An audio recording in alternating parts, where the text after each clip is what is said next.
Hi. Before we begin today's episode of Unscripted Podcast, please note that this episode discusses mental health and sensitive topics in recognition of Mental Health Awareness Month. If anything shared today feels triggering or overwhelming, we encourage you to seek support from a licensed counselor or therapist. For additional resources and professional help, please visit betterhelp.com. Again, all together, betterhelp.com. You are not alone. Thank you. First, price. Most people think pricing is a lot, costs money. So kind of deal That's a with good that. question, Yeah. husband. Okay, so there are many therapists out there that so one, if you have insurance, most definitely call your insurance company. Every insurance card should have a number on the back where you can call your insurance company up and use your insurance. That's one thing. The other thing is a lot of therapists out there who take sliding scales, meaning that you pay for therapy based off of your income. They have a set rate, and so it's at a lower. And then there are like community or government based agencies that some people may qualify for to get therapy. Like, don't let the cost of it be a reason why.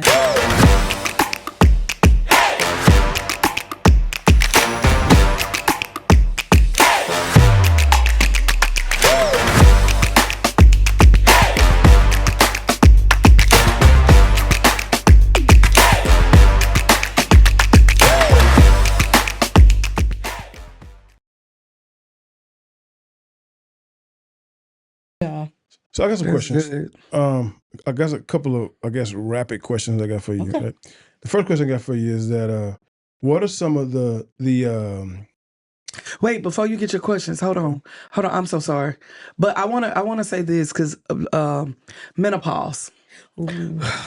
I know, Bishop. I'm sorry. No, I'm writing down mine. Okay, I want to say I want you to speak to that part because even after the 2018 and I Yeah. end up having surgery and I, didn't even know. Nobody told me that I was nobody sat down, had a conversation with me that your body gonna change one day. Yeah. Right? I heard people talk about it, but I was very, very not knowledgeable Yeah. of what was coming and what was happening with Yeah. my body.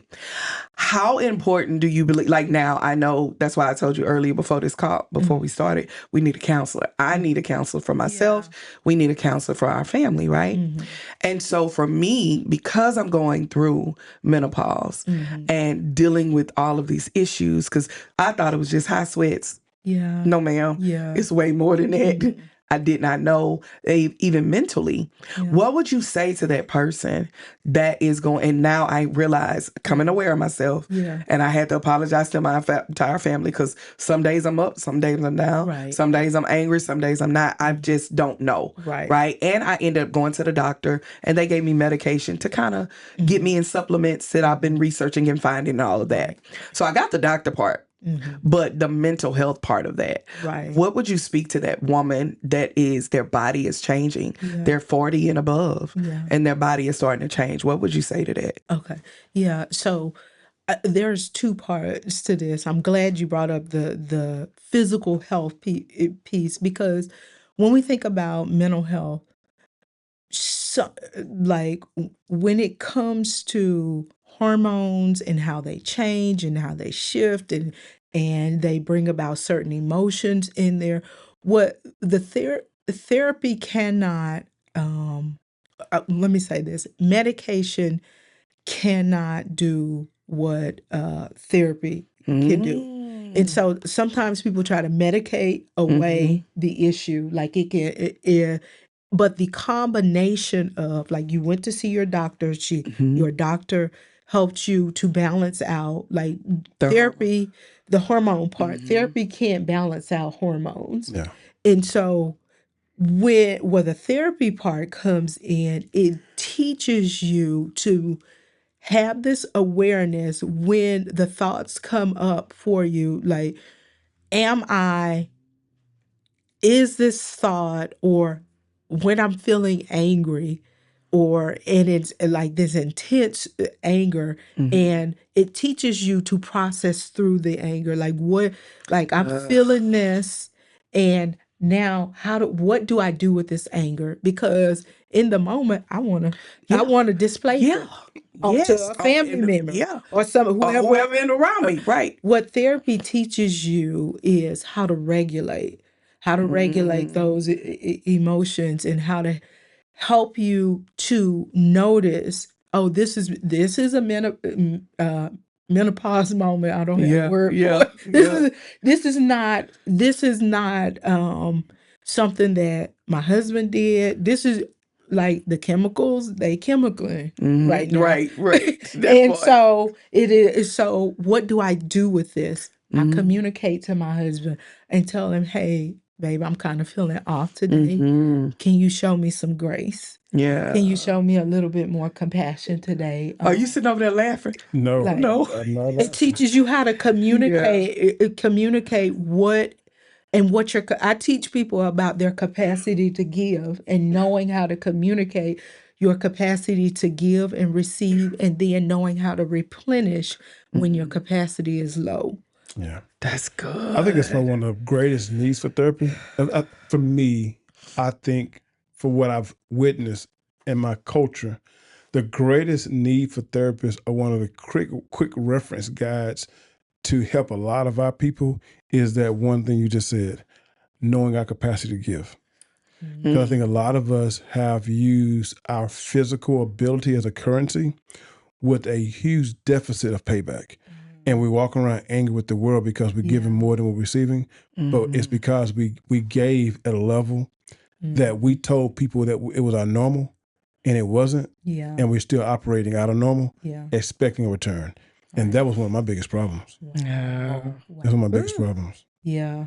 I teach people to do daily check-ins. I do, because every day can be different, especially when you are going through the changes of life, like menopause, or even when there are new dynamics in your family that's introduced. Like y'all know, we just got some kids. And, like we are new parents. And so with us being new parents, the dynamics of our Not family has available changed. like I used to be. And so it's way different. And so checking in with yourself daily can be, and communicating that is so key. You got to communicate to the people who you are connected to, what is going on. And so I say that, but also especially with families, ensuring, and if you need to get therapy for this, that when the person communicates, because they are being very vulnerable in that moment, that you're a safe place to land. Yeah. Oh, I like that safe place to land. Yeah. Yeah. That's great. I love it. Can I say something? Yes. This is to touch on what you were saying earlier about the spiritual advising part. What I have noticed, just like a common theme, and this is just my And own I'm setting this observation. as a requirement. So when you're speaking, I want you to know, I'm setting this session as a requirement for all the pastors up in our fellowship. They got to listen to it. And we're going to talk about it, because so whatever you're saying, if you're not speaking to no one else, you're speaking to them. So make sure, I want you to know that. That I've noticed there is a lack of grace and compassion when clients do, or I say clients because but when people do come to pastors, it is, when I say a lack of grace, when you identify an issue that's going on, you want to give them the fix.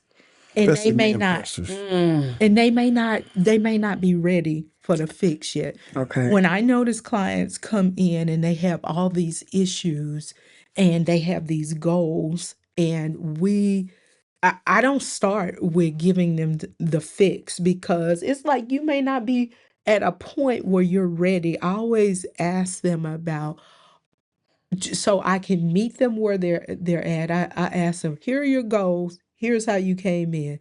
In between the goals over here, the goals over here and how you came in is change. I want you to do like a self-reflection exercise. Are there barriers? And this reflection, when you do the reflection, identify if there are barriers that would keep you, internal barriers that would keep you from making steps to make change. And if they, like, a barrier could be a mindset, a barrier could be a specific behavior. And I meet them where they're at. And some people just need some grace and compassion Yeah. in the beginning, or to feel like they're being heard without like just trying to throw a fix in their face. And that's what I've noticed. I think with pastors, when I think about a pastor doing therapy, this is what I think about. NASCAR, you ever watch NASCAR racing? Yeah. And you have those guys on the side, the pit stop, where they take the old tires out, put the tires back in, put them back in the race. Yeah. I feel like what pastors try to do, they try to help them get a fix. They can put them back in ministry, put them back to work, and get them back to what's going on. And therapy is like a hold up, is like a mechanic shop. The car gonna sit there for a while, and the pastors don't want them to sit there for a long time. They want to get them back in ministry as fast as we possibly can. I think that's the problem that's going on there. Oh, Yeah. okay. So I want to get. I got a couple questions I wanted to ask you. It's one question, but this one question got a couple different parts to it. Okay. So the first question, the main question, is the false perceptions of therapy. I think a lot of people have a lot of these false perceptions, and there's a few I want to look at. I want you to deal with first price. Most people think pricing is a lot, costs money. So kind of deal with that. Question. Okay. So there are many therapists out there that so one, if you have insurance, most definitely call your insurance company. Every insurance card should have a number on the back where you can call your insurance company up and use your insurance. That's one thing. The other thing is a lot of therapists out there who take sliding scales, meaning that you pay for therapy based off of your income. They have a set rate, and so it's at a lower. And then there are like community or government-based agencies that some people may qualify for to get therapy. Like, don't let the cost of it be a reason why that attractive. you and churches. I've noticed some churches have actually started developing mental health departments inside. Like in the area where I'm at, there are some churches who have contracted either with therapists or have mental health departments inside of their church. That's cool. And so I think like don't let the cost be an issue. And this, I say that, but I'm also saying this is like an uphill battle when it comes to not just mental health, but the medical field in general. Like the cost can Very. break the bank. Yeah. And so that is an uphill battle that I think we need to advocate for. Like I'm putting it out there now. We need to start advocating for through our legislation about like the rising cost in healthcare, your mental health, like physical health, all like I won't lie. I was pleasantly surprised because my previous employer was paying my bill, and when I walked out the company, I didn't walk away from my need for therapy. So I asked my therapist how much it'd be out of pocket, and it only cost me $75 a session. And to me, that was worth every penny of the therapy I was receiving. Yeah. And so that to me, that was huge. You know. Yeah. So next one, I'm crazy if I'm going to therapy. Oh, that's a myth. Like I said earlier. Mental health that's your health. That's a part of your health. It is, if you are dysregulated, does not mean you are crazy. Right. Your body responds. If you've had trauma, your body is going to respond to that trauma. And it's just like, just because you can't see a physical wound, there is still a wound. Let me connect this to the physical.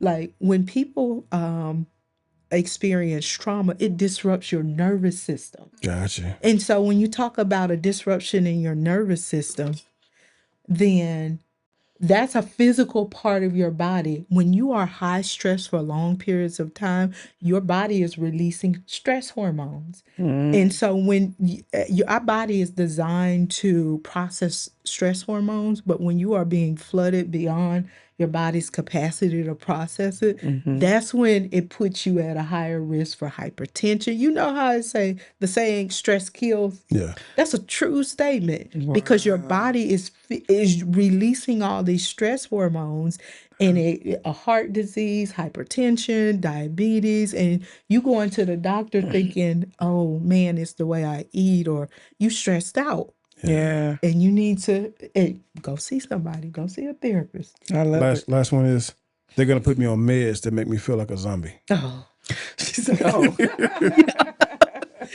A lot of people do fear being put on medication. You can advocate for yourself in those spaces. Like you can collaborate with your therapist.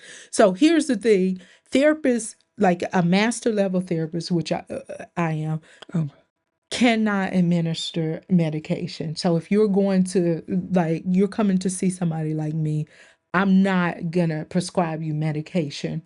I am going to do all the things. Now I may recommend, like, hey, this may be helpful that you see somebody, but I never force it. Like, and here's the thing: when it comes to medication, not everything can be worked out with medication. Some people are able to work out their whatever it is that they have going on without medication. And I wouldn't people shouldn't be fearful of medication, just knowing what's right for you. And like yeah, everybody is different. Some people, when there is a chemical imbalance in their therapy can't fix a chemical imbalance. You need some type of medication to balance that out. So that's why I'm not against medication, because some people, they need what I can't offer them. Yeah, you're right. yeah." I want you to I know love something. that. You know, Oprah Winfrey had Ayana. We got Kim. I love it. You're a physical therapist for Clyde and Tanya Unscripted. Yes. If we ever go through an issue, if you ever go through a moment, you say, you know what, man, I think it's time for, I think I need to come on something to talk about. Let us know, you know, because Yes. we don't know what needs to be talked about. Yeah. And so, what were you gonna say, baby? Nothing. That was it. Like, this was so. I hope you guys enjoyed this. This was. I don't know. I'm just. If you were in this room, you would just feel the peace. This is what we do with her all the time. I have so many questions I want to ask. I know. I was No really answers too. I'm like, I'm not one. I'm finna get out. I want to know about their menopause. Yeah. But I'm like, it's so much was going through my mind. I have one. I do have one that's personal. A Oh, personal okay, one. personal. So, Wait, Bishop, you gonna ask right now? yeah, okay. Oh, okay. Hey, one thing I'm gonna open book. So this is my biggest thing, right? Because I've dealt with my therapist, and I haven't got to this phase yet. I need that. I've been wanting to ask. I don't think I've got to the phase yet of asking this question. She does a really good job of telling me, you know, I have to work through some things, but she never told me that it's okay to totally. I feel like every time I get close to saying it's okay to totally say I'm done, she never gives me that right. Why is that? Ooh. She's saying, Okay. Because, and this is one of the things I do encourage people out there. If you go to therapy, when you feel like what you said, like, I'm done, have a conversation with your therapist. And your therapist is not going to force you to continue on with therapy. No, I'll make sure that not done with her. I'm done with the person. I'm done with. Oh. And she never. I've always, you know, want her to just basically say, okay, it's finally okay for you to be finished. Yeah. And she's never given me the green light that it's okay to be done with her. Oh, Why? okay. This is because we don't, as therapists, you are not to give advice or because the reality is you have to walk out the context of that decision. We don't make the decisions for you. That is your I see her decision. say, no, And you your want decision. and you want somebody to give you permission to be done. be done. Yeah. And that's not what we y'all do. Because I don't want That's to be not wrecked. what we Because do. the spiritual part of me keep me attached to some things that the fleshy side of me can't handle. Right. And that's the battle. Because I wanted to say, man, Yeah. F it all. Oh Right. my God, no. I want to say F Jesus it all Christ. sometimes. This is a cussing pastor. Like, let me I'm stop. serious because it's just so heavy, right? Yeah. And the therapy have got me to the point where I can say that, I don't want to be part of it. But the therapy also have made me say, but don't make a reckless decision. You know, you can feel it, you can even say it, but you got to leave the door open. And I hate leaving the door open. I want to close the doors, lock them, and chain them, and just say never go back again. So you are in a wrestle. You wrestling right now. Okay. And so this would us as therapists help facilitate that. I need to talk to my therapist again. Yeah, we facilitate that process, that wrestle Right. that you're, because the reality is you're gonna have to, when you leave out of that therapist's office or turn off that, video, you're gonna have to walk out that decision. We gone home. Yeah, you're right. And so You're right. we don't That's make the facts. decisions for you. Yeah. Yeah. That's good. I'm glad you said that because I was waiting for her to say, yeah, Mr. Harden. Yeah. Say no. It's time. It's time for you to let it go. It's time to let it go. I'm like, say it just once. Yeah, So that helps me out. and it dissolves you of the responsibility, and that's where. Well, she's doing her job then. Yeah, She's surely keeping it all on me.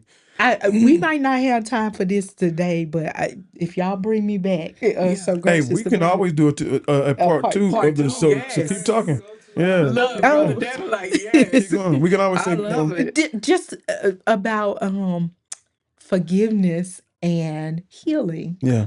And so when we talk about forgiveness and healing, there is a school of thought, and this is studies have been done, and it deals with like just the natural and the spiritual part. And because you two are pastors, when we think about this thought process of you don't have to forgive in order to be healed, Right. there is this thought that you don't have to forgive somebody. in order to be healed. Gotcha. Forgiveness is not a requirement to be healed, So is that true?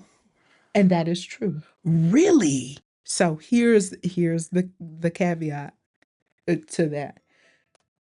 When we think about just the healing journey, people can move on with their lives and they can live a life where they don't forgive the person and they are healed in a way that they can move on, they can function, they can, never have to deal with the person. And so it's not necessarily, technically, it is not a requirement to heal from, especially when we are dealing with people who have been abused and there is trauma. They can move on and go live their life without without forgiving the person. And when we talk about the spiritual part, now here is, as believers, when we think about healing, if you are a believer, and I don't say this lightly, because and try to dismiss the trauma that people have experienced, it is very different because the biblical teaching, forgiveness is a huge part of Healing. healing. And when we think about in the natural, yeah, you can not forgive, but as believers, when someone has wronged us, and it talks about forgiveness, throughout the Bible, and even what Jesus did on the cross to help us to be forgiven for our sins, and all the different parables that speak of forgiveness. And so when you think about that, as believers, now I'm talking to the believers on this part, like that part of forgiveness, just because it is not a requirement to forgive to heal, it does not dissolve you or take away your responsibility as a Christian to forgive. That's To good. free somebody else. Yeah. And so you have to remember that, like, you don't, technically you don't. Yeah. You don't have to move through. And I want to make sure I bring that out, because people are, like, if you go to a therapist and they may not know that you are a Christian, and they say, hey, and I'm saying this because I saw a post from a therapist, and she said that, no, you don't have to forgive to heal.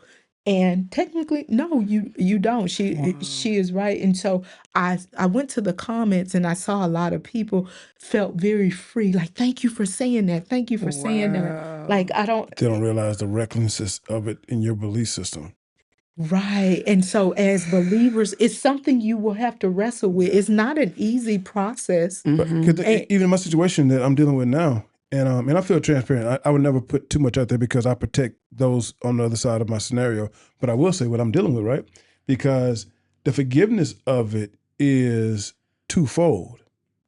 The forgiveness of it unlocks two doors. Like, okay, this is a door, this is a door, this is an exit. The forgiveness of it, I forgive them to allow me to go through my door so I can go out the exit. But the next part of that, I can forgive them to allow them to come out their door so they can go out the exit. The third part is, that's the dangerous one, when I forgive them to give them access to my room. To come through, not just them move on their life, but to me, to let them into my life. You see what I'm talking about, the three different doors? Yes. And the problem is when we forgive, I forgive you, I forgive me, I forgive them enough for me to move on. I forgive them enough for them to move on, but I don't got to forgive you enough to let you in my space.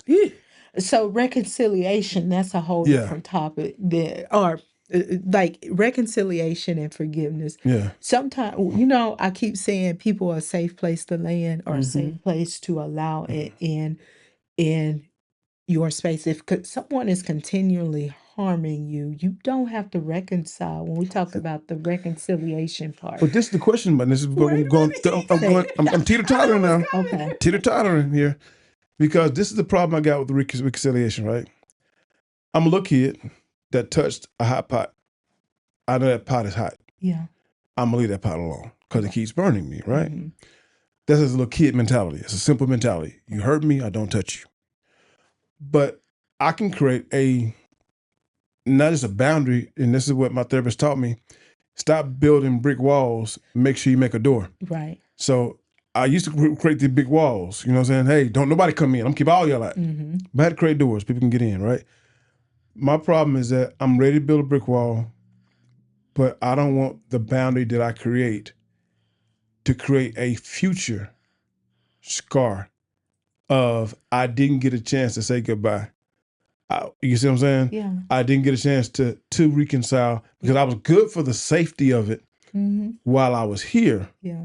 But now you gone. What is the unknown that I didn't create for myself later? That's what keeps me with the door cracked with the chain on it. Yeah. To where I answer phone calls, what I probably shouldn't, but because I don't want to know what that unknown looks like. Right. You see what I'm saying? Yeah. I know y'all mess y'all all up. So let me say, I'm not gonna answer your question. I want you to go talk. I love it. Like I do have a thought process, Gotcha. but I would rather you go talk. Can you give me a hint? Okay. Look, she said, okay. Okay. So when you the unknown, the fear of the unknown, I'm gonna just say this: when we think about those anxious thoughts of it, when you are making a decision because there is fear present and there is unknown, then this is, I'm gonna give you a simple answer, but it's a lot more complex. That's why I want you to go talk. Yeah, go talk to get the deep because it's time for another session anyway. Yeah, because when anxiety is present, you need, and I'm bringing anxiety into this because there is a fear of the unknown. Anxiety, the fear of the unknown, a lack of control like you have no control of knowing what's going to happen in the future. So there is a lack of control, and so you are making a decision to keep the door open from a chain on it. They can only crack it. They can never come in unless I let them in. Okay, to put a chain on the door from and they can crack it because there is a lot of, you want to protect yourself, but there is a lot of there's this fear that I don't know how I'm going to respond if I don't leave the door cracked. And so your therapist can help you process through and facilitate dealing with that fear and that anxiousness. See, that's a that's lot. there. See, so this, I'm going to go to her. Okay. But this is something I think the masses need to hear, right? Yeah. Because this is the battle. This is the part two. This is definitely going to be extended to part two. Yeah. Because I think this is a massive battle right here. And help us here. Okay. Because I think there is a Christian accountability to sacrifice Christ didn't ask us for, but we putting ourselves through. Say that again, to sacrifice. What did you say? I think there's a Christian accountability to make a sacrifice that Christ didn't ask us for the sake of our Christianity, and it's scarring us as Christians in this walk, and we're putting ourselves through unnecessary trauma for the sake of being a Christian. And I think I've done that for years. Yeah. Even for the sake of people saying, and he called himself a pastor, or she called herself saved, Yeah. or she called herself a woman of God. And I think we didn't got beat up so long and I think for us, like even in our now, like we realize that some relationships just won't be fixable. And if it is, it is. And if it's not, it's not. Yeah. But I think for so long you become almost like a wimp Yeah. in the body of Christ. You get beat up on because I'm going to let the Lord fight my battles. Yeah. Or vengeance is the Lord's, not mine. Yeah. And we learn that as we grow. But then after a while, and I guess that's what you're trying to say. Like because after a while, us as Christians, we put ourselves out there in the middle of the street to get beat up because it's the right thing to do. yeah. We don't want to be labeled as the bad Christian. You know what I'm saying? Yeah. So how do we battle that? Because now we're creating mental anguish for the sake of our salvation, Yeah. or even Christianity. I want to say salvation for the sake of our Christianity. So this is where I'm gonna say for the believers, like the wrestle comes in, because everybody has their own spiritual conviction. But when we think about the mental health, just the mental health piece in there, when you talk about walls versus boundaries, of course you don't want to build these walls. I was building them good. Yeah. Because walls shut everything down. Yeah. Yeah. But boundaries, and setting the boundaries, and if a boundary says, if you overstep and you continue to hurt me in whatever way, like, then you won't have access to me. This is the consequence of you disrespecting. And so now you, or whoever, you dealing with, going to your therapist or whoever to deal with the emotions behind setting the boundaries and holding firm. Because because we set boundaries, but then when we set the boundaries, there is also the emotional part for us on our end. That is. We go through, whether it's grief, we may be going through a grieving process. We may feel some anxiety, like you said, where there's the unknown, and the fear of regret. You have to be able to, you don't just set the boundary and then, especially if you're having to make a choice to not allow someone access to you again. That is hard. So much question. Theoretical. I set this boundary, right? Yeah. That you can't come across if you violate these boundaries. But what if I created a boundary? I want to make sure I'm not doing the wrong thing. What if you create a boundary? Husband, you're going to have to go to your No, therapist. this is just a quick question. Okay. This is not deep. This is not deep. I think she can answer this by violating. I'm like, babe. So hold up. You build a boundary. Okay. Because this is a scenario I think people out there deal with. Okay. Because I think this is a very common thing, boundaries. And the boundaries is one of the greatest things I ever was heard from. Yeah. But I want to make sure that we're not violating these boundaries. We create this boundary and say, if you do A, B, C, 1, 2, 3, you can't come across this boundary. You got to stay over there. I'm going to limit myself and you. But something happens where I come around the boundary and I deal with you because something happened. But now when it's over with, I come back over here and now this person like, hold up, you came over and you was with me, but now I try to come to you and now you got these boundaries again. Is it wrong for us to come around people in their environment without the boundary of us being there? And then when we're done, whether it's a traumatic situation happened, maybe there was death, maybe something happened, that would be enough for them. But when we come back, that's over with. Now I'm back to my regular life. You can't come back across my boundary. Is that healthy to go back and forth like that? So, in going back, and when we talk about boundaries are set, and if you say, I cut this person off, is very different from, like, they still have a limited access. So if you cut somebody off, a death in the family occurs, and then you go and you make a connection. Do they want your support? So this thing. So like right now, in trying to build a scenario. Bitch, you let her finish. Okay, I'm sorry. Go finish. I'm sorry. No, I thought that was a question. It was rhetorical. Not Okay, actually. gotcha. Like, do they want your support? That's right. Yeah. I'm sorry. Like, I'm done. okay. Do they want your support in that space? If so, that doesn't, you supporting them in that space does not dissolve them of how they still need to, like you said about, like, I want to be treated this way. Just because I'm showing up to support you in this way does not say that you still get to treat me That part. any kind of way. Gotcha. Like, that boundary is still there. I'm showing up here. That part. My boundaries. Yes. It's Yeah. my boundaries. Maybe It's what I Yeah. Maybe lax. It's what Make it you, regular I feel like it's what you decide at that moment that you've made, because now you're no longer concerned about their feelings. You're making sure you're paying attention to your feelings. Yeah. And that's your boundary. Yeah. And Okay, be I okay learned with something that. from this. Look, That was this for right y'all. here, he trying to get him a free counseling session, Brother David. He trying to get him a free counseling. Hey, so I wasn't just me, right? So, and the thing is, I think it's true, because I think right now the boundaries thing is a new thing that everybody uses, right? I got my boundaries. I bound my boundaries, and I think sometimes we got to realize I'm a big person in consistency build culture and consistency kills culture. If I came over there and I violated my boundary to be around you to help you, I let you get away with it again. Now I'm scarring them. I'm creating disruption in them. Yeah. So if you go there, and so here's the thing, knowing that they have not changed in any way, it is a choice that you're making. You're saying, okay, I'm gonna go there to support them, but realizing, okay, they haven't made any changes, so they're gonna still show up how they show up with me, because there are no changes. You have to keep that in mind there.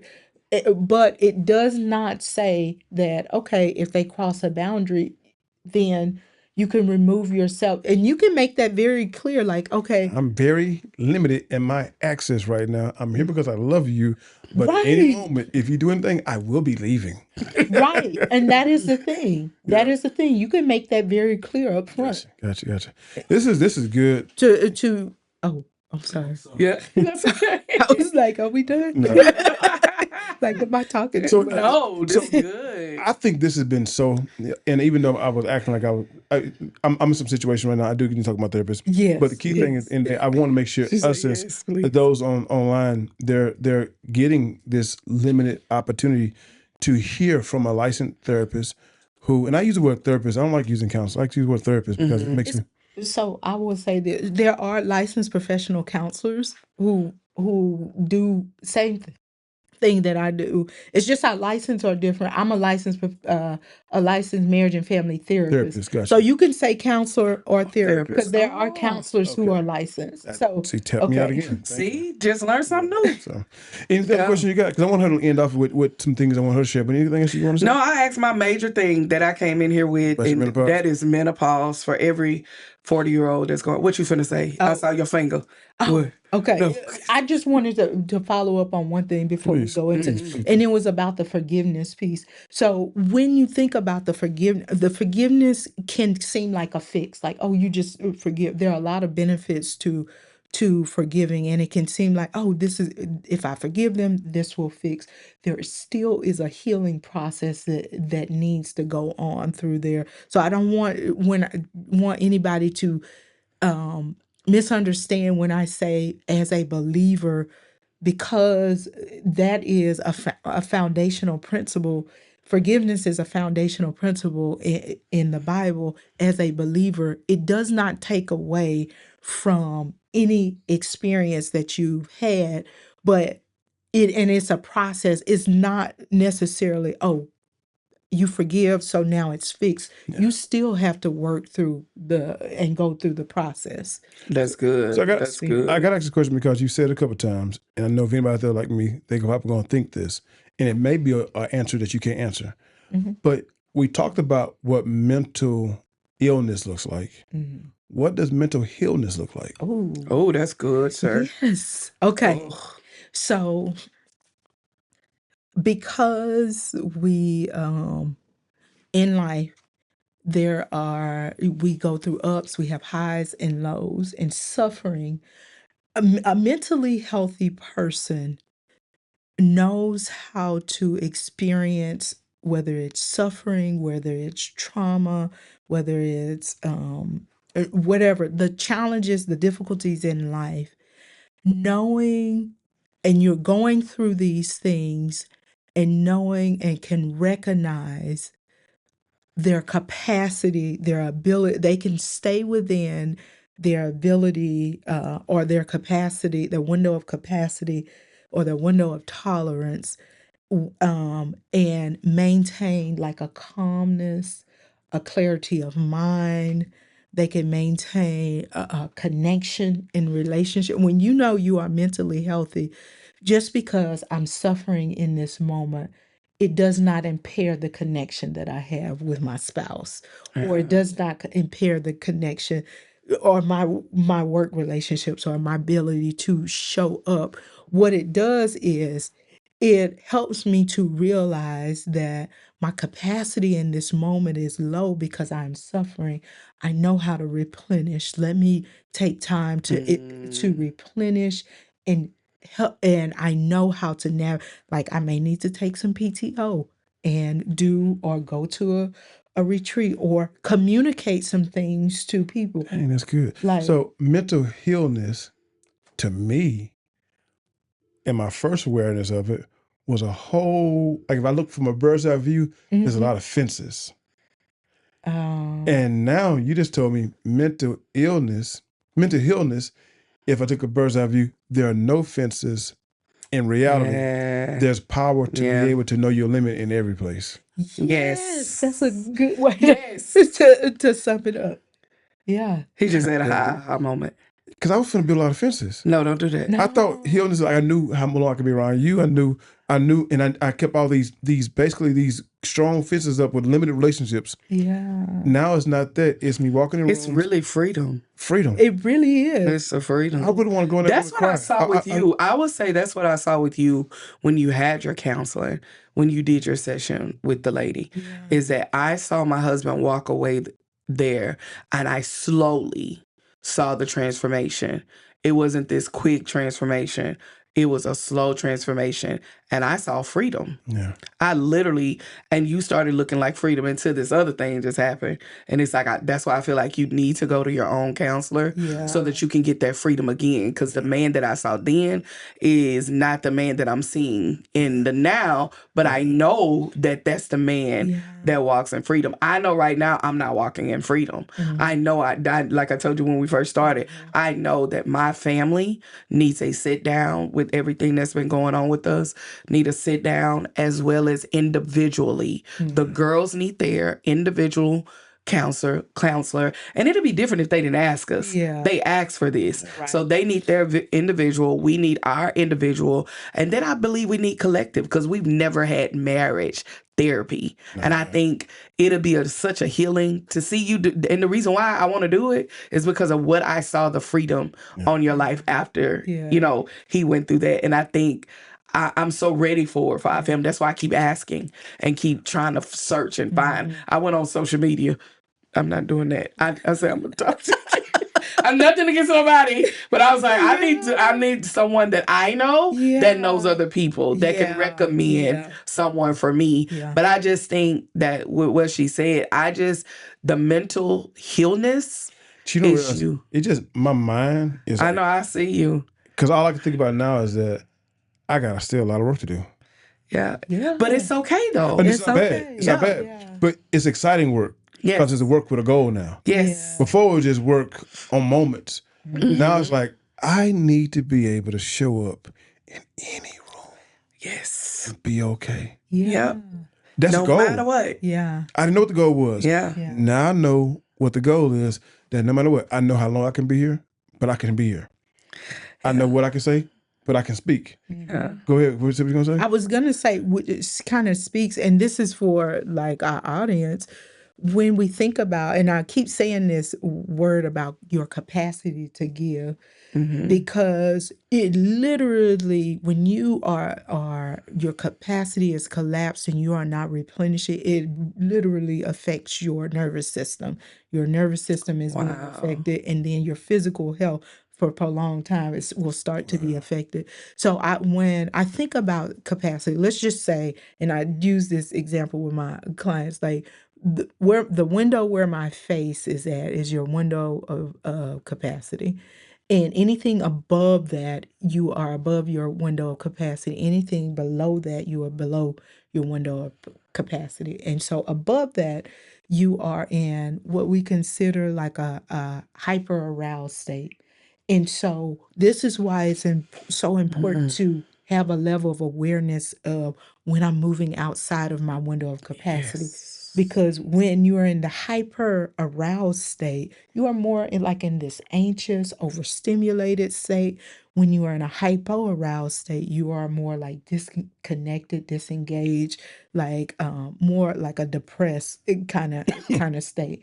And so there are certain things that are characteristic of being above your window and below your window. And so it's important to know, like, when I'm in my inside of my capacity, my window of capacity, how I operate, and because inside your window of capacity, you're still going up and down, but like, okay, am I dipping outside of it? It's normal because you're not flat in your window, because that means you gone. You go, right. Like there is no flat line in the window, but you know how to reel it in. You know the things that help replenish you. You know the things that help you settle and bring about clarity of mind. This is why when I talk about the faith piece, how it can be huge in helping you to stay within your window. Like if you are a believer, I would encourage you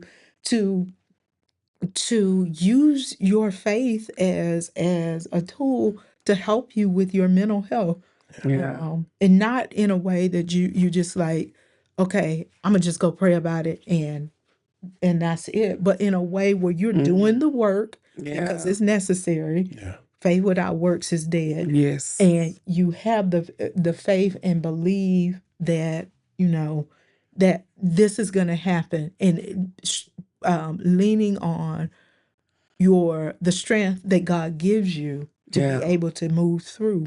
As I sit here and That's talk to you, amazing. I think that part of it, and you can correct me if it's something you experienced or not experienced, I think some of the biggest problems in mental healing is external people's opinions in one person's healing. Not that the person's opinion is trying to, but me worrying about how my decisions are going to affect those around me. Separating that from my own growth, I think is where I got to be at. I think where a lot of people need to be at. Because a lot of times you think, well, and on top of that, pulling people along your journey. Because I was trying to take my children, my family along with me in my journey. And I was expose them, unexpose them, expose them. And so y'all stay back, and y'all relationship with the people got to be y'all relationship, and be okay with daddy going through his transitions until I find mine. I think that mental healing, if it's one thing I got to add out here, it's an individual journey with everybody. Yeah. Because the moment you try to take your family on a journey, you may limit yourself and don't go get the healing because of what they're going to think. Or you may try to take them with you because you want them to go along with you. I found out, even sitting today, it's my own individual journey. I got to stick to and not care about, not wonder what people think about. Do you see that a lot in the journey here? Yeah. So I think you spoke to a couple of things in there. So when we're dealing with a family, and I want to make this really clear, whenever I bring clients in and I talk about, I look at it, and here's the thing with marriage and family therapists, we are trained to work. Our training teaches us to work from a system and looking at how the system is affecting the individual. So if you're coming in to me as an individual, I'm still looking at how your system is affected by your response. So I always say, like, you have you as the individual. When we look at the family dynamic, you have you as the individual, you have you as the couple if you're married, and then you have your relationship with your kids. And if there is a fracture in any parts of them, then there's a fracture in the family dynamic. And so as an individual, yes, you have your journey. As a couple, you have your journey, but with your kids, you have your journey. And so it's not like choosing one over the other. Okay. It's like you Teach have me. you have your journey as an individual. And so when I get couples, a lot of times I will refer one or the other or both to individual counseling, because I notice this is an individual issue that is better. And I'll tell them up front, if I ever notice something that is more of an individual issue versus something that deals with the couple, then I may refer you out, because you need to, it won't get fixed in couples counseling. We just don't have enough time and space. And it may be better or more appropriate for you to work through that in individual Individually. counseling. Gotcha. That's good. So That's why I'm glad that we're doing, when we do get that person, that we're going to do Yeah. individual as well as family. yeah, And even though our baby is 23, the oldest, yeah. she still wants to be a part of that dynamic. Oh, And I think that's so important because, you know, I don't know how to be a mother to a 23-year-old. adult. And I'm married. That one too. I just learned the other day that she's married. She's not the same as the other girls. So that's something new for me. And I don't know how to be a Yeah. father and a father-in-law at the same time. Oh, geez, on me. That's different. So this is definitely two parts. I hope you enjoyed part two as much as you enjoyed part one. I don't know what we cut in part one off. I don't know. Brother Devin will figure that out. Yeah, Devin figured out. He gonna figure that. But Kim, I want to say thank you Yes. for more than just the journey down here. Yeah. I say thank you also for keeping me limited and putting your boundaries on me. Yes. She But did. I loved it. But I thank you also for you being an advocate for your Clients. not just your clients, being an advocate for your, what do you call your trade, what do you call what you're doing, My profession. your profession. Okay. I've never really talked to someone who's advocated for your profession before, but if they don't talk like you, shame on them. You've done a good job representing your profession. You've done a good job of communicating, about some things. And, and one thing I didn't bring up, I almost brought up, but I'm glad I didn't, because I don't think it's the issue anymore, is the lack of African Americans wanting therapy. I don't think it's as bad as it was before. And I think right now we're way better off than what we were before. Yeah. So I say also thank you for being a strong Black woman Yes. in your profession that make it comfortable for us to come to. Yeah. Because I do believe familiarity makes a big difference. Yeah. And so for you being there, I think you make it more comfortable for those who don't even tell you they're going to therapy sessions, because they see you, how you navigate, how you move. It makes them feel comfortable to even go get therapy because the fact that Kim is moving in it. Yeah. So I say thank you for that.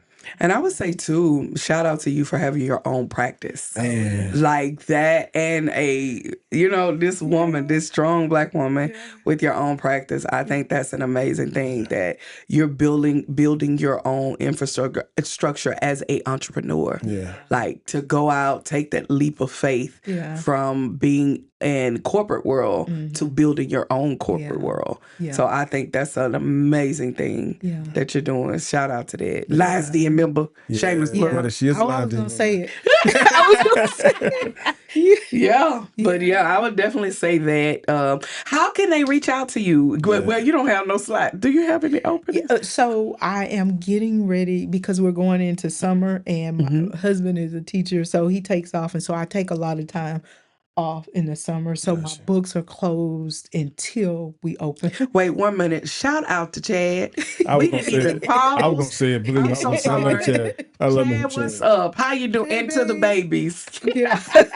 I love it. But yes, go ahead. Yeah, so I'm getting ready. Like my books are closed just because we're going into the summer months, and I take time off with my family to just connect but you can't. And so this is something new that I'm gonna kind of step out there. I don't know if I told y'all in the Lions Den about like stepping out in a way where I'm not just being an influence to my clients, but also to others outside. So taking time when it comes to social media, you can connect with me on Facebook, and I think I still need to do this. Okay. I saw you posted that in the Lion's Den about connecting to your Email release. the social media. Yes. Like you made a post about posting your link. Yeah, Yeah. your link. Yeah, link. So I do have either on Instagram,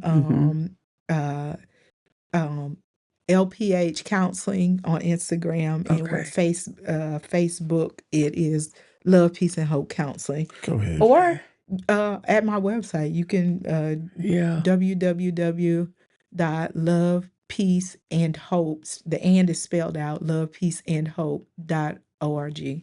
So do you do any tours talking about mental health, stop by churches and everything to have a, you ever start doing that yet? So that's my next interview.